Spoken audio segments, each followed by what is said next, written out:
dadhabaatu situ humna godha safuu kan kee sagaleen kee du'a bolla kaasa sagaleen kee dadhabaatu situ humna godha safuu kan kee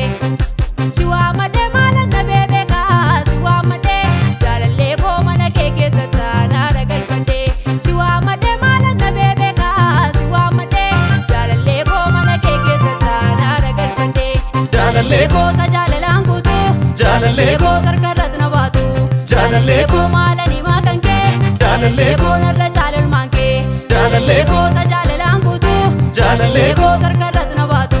jaalallee koo maalani maakan kee jaalallee koo narra jaalalmaan kee jaalallee koo sa jaalalaan kutu jaalallee koo harkarrat na baatu jaalallee koo maalani maakan kee jaalallee koo narra jaalalmaan kee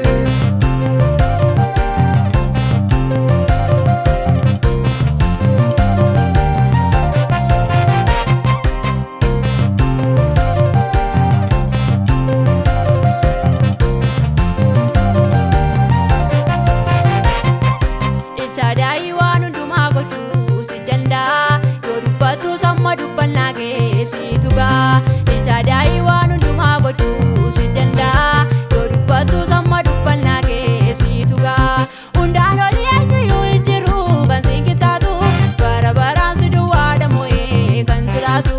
hundaan olii eenyuyyuu hin jiru kan siin qixxaatu bara baraan si duwwaadha moo'ee kan jiraatu jaalallee koo sa jaalalaan kutu jaalallee koo sarkarrat na baatu jaalallee koo maalani maakan kee jaalallee koo narra jaalalmaan kee jaalallee koo sa jaalalaan kutu jaalallee koo sarkarrat na baatu jaalallee koo maalani maakan kee jaalallee koo narra jaalalmaan kee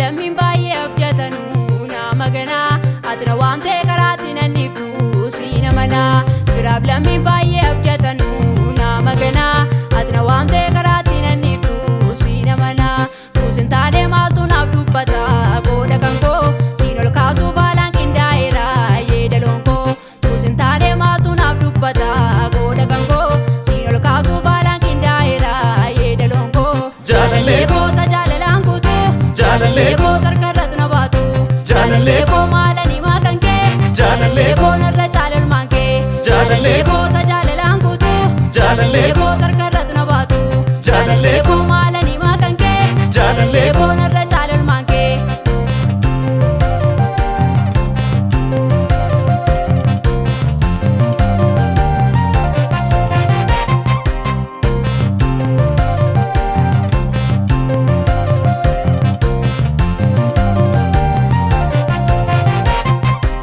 Harka ulfinaan na dhuftee bututtuu narraa urguftee dhiiga kee bittee lubbuu koo siin ulfeessuudha deebuun koo harka ulfinaan na dhuftee bututtuu narraa urguftee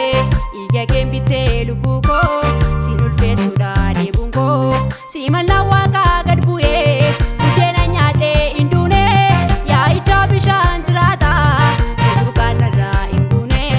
si mallaan waaqaa gad bu'ee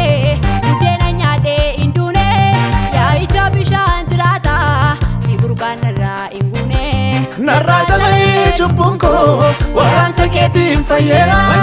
isa jaalalaan na baatu harkaraara keessa argeera narraa jalee cubbuun koo waraansa keetiin fayyeera isa jaalalaan na baatu harkaraara keessa argeera